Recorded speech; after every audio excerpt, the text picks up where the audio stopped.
لو حد اقنعك ان الاي بي تي في يشتغل معاك العمر كله، قول له انت ما بتفهمش اي حاجه في القصه دي خالص. تعال نقول لك القصه دي في معلومتين لا تلت لهما، يعني بمعنى صح هديك المعلومه الكافيه في قصه الاي بي تي في اللي هو بيشتغل طول العمر ده اللي بيتكلموا عليه في الاجهزه كل وابدا معايا كده يا الرحمن اعرف المعلومه بالظبط. المعلومه يا سيدي ان في اجهزه دلوقتي اي بي تي في نازله السوق بسفارات بيروجوا ليها انها شغاله 20 سنه و30 سنه، وكمان في ناس بتقول لك كمان الحته الحلوه دي ان العمر كله شغال معاك الاي بي تي في. طيب تعالى نحسبها بالعقل كده والمنطق وبالدماغ. هدفع كام في الريسيفر ده؟ هدفع 1000 ولا 2000 ولا 3000 ولا 10000 كمان لو دفعتها؟ طيب لو دفعت 1000 ولا 2000 في القصه دي، لو احنا مسكنا كده الصفر ب 400 جنيه او 500 جنيه في السنه، يعني 4 سنين بمعنى صح في القصه بتاعت 500 جنيه لو احنا نعملها على 4 سنين. طيب تيجي دلوقتي تقول لي ان انا هشتغل 10 سنين او هشتغل 15 سنه او هشتغل العمر كله، انهي شركه بقى تضمن لك في قصه ان انا هشتغل 10 سنين اي بي تي في من غير ما يتعطل معايا، من غير ما يقطع خالص، من غير ما يفصل اصلا، ما يشتغلش تاني غير صفر واحد على الجهاز؟ اي حد يقول الكلام ده يا صديقي ما صدقهوش خالص، لان الكلام ده بيضحك عليك والله بيه، واقتنع بكلامي.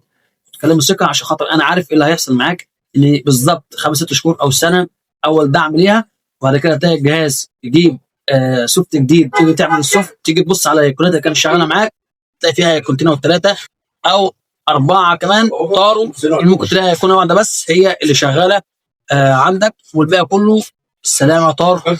دفعت فلوس انا دلوقتي ودفعت كل حاجه ودفعت مبلغ كويس في ان انا اعمل اشتراك اي بي تي في 10 سنين ولا 15 سنه، وفي الاخر طار كله مني ما عند اي حاجه فيه. طيب انا ليه بديك المعلومه دي؟ لان شفت المعلومه دي كتير جدا، وفي ناس كتيره جدا بتروج ان الرصيف يقعد معاك 10 سنين و15 سنه وكمان يقعد معاك الله اكبر العمر كله.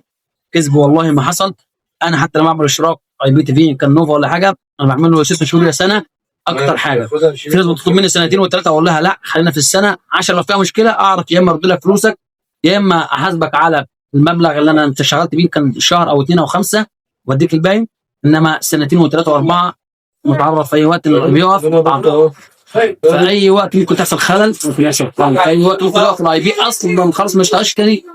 كل ده وارد وكل ده محطوط في الحسبان. بس في ناس لما تيجي تبيع بتبيع لك هوا، بتبيع لك كلام، وتيجي عند الفعل وتيجي عند الجد تلاقي الدنيا كله قفت دلوقتي والدنيا كلها كله خلع من بعضيه.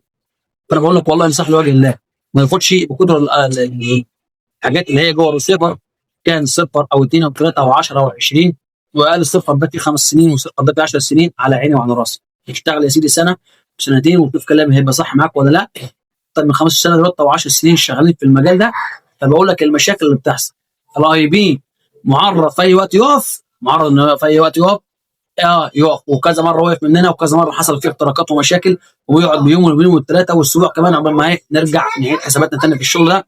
ممكن في اي وقت يقف، ممكن في اي وقت يقف. وفي دلوقتي حرب من تحت شغاله في الماك ادرس وشغاله في الحاجات بتاعه السيرفرات الموجوده.